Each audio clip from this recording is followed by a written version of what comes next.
فاكر الريتش اللي كان بيقول لك كام واحد شافك؟ وفاكر الامبريشن اللي بيقول لك اتكررت قد ايه قدامهم؟ تعال نخش بقى في الحاجه الوحيده اللي بجد هتفرق معاك، وهي الانجيجمنت او التفاعل. دي بقى اللحظه اللي المنصه بتفهم فيها انك مش مجرد صوره عدت قدام الناس كده، ولا اعلان حافظين شكله وزهقنا منه مستنيين ان هو يختفي، وكمان برضو مش زي ما كل الناس فاهمه ان هو لايك وكومنت وشير وخلاص. الانجيجمنت الحقيقي يعني واحد وقف على الفيديو بتاعك وكتب كومنت كبير جدا، مش عمل لك قلبين وخلاص، او حد عمل لك شير لاصحابه، او حد عمل سيف للفيديو، او حد حطه في البلاي ليست بتاعته، او حد عاد حته من الفيديو او راح على بوينت معينه في الفيديو. وده بقى معناه مش ان انت بس وصلت ليهم، ده معناه ان انت لمست حاجه جوه الاودينس ده خليته يتحرك من جواه تجاهك، ان هو يعمل معاك انتر اكشن او يتفاعل معاك. والمنصات بتحب ده جدا وبتفهمه كويس قوي، والخوارزميات هنا كانها بتتكلم وبتقول لك ده شكل الناس دي حبت الكونتنت ده، ده بص هو راح على البوينت المعينه دي في الفيديو، ده هو بيعمل ريبيت لحته معينه في الفيديو، يبقى هو الشخص ده انترست للحته دي. حتى في منصات تانية زي اليوتيوب هتلاقيه بيكتب لك موست بلايد. طب هو عرف منين؟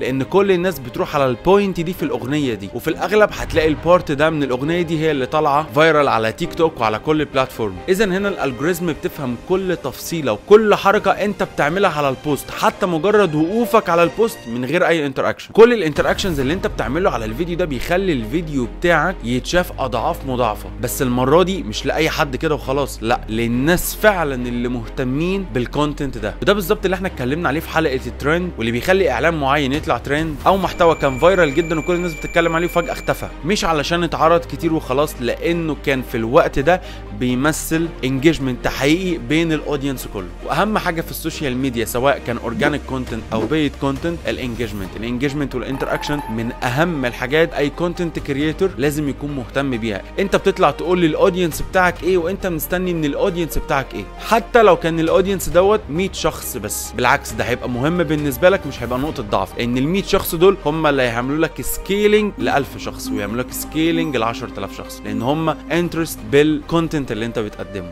يبقى كده مش اي حد جاي بريتش عالي ولا امبريشن كتير يبقى مؤثر. اللي بيبيع وبيبني براند يعيش سنين هو اللي يعرف يشد الناس تتفاعل معاه بجد. عشان كده في انفلونسرز كتير جدا موجودين، انما مش اي انفلونسر الناس بتجري عليه عشان تتصور معاه، الناس بتجري عليه عشان تروح تسمع الفيديوز بتاعته. هو ده المعنى الحقيقي للانجيجمنت. انا حامد حافظ، ومعايا هنقل لك الماركتنج والكونتنت بتاعك في حته تانية خالص. ولو انت بزنس اونر او لسه ستارت اب، ابعت لي DM عشان اساعدك تكبر البيزنس بتاعك.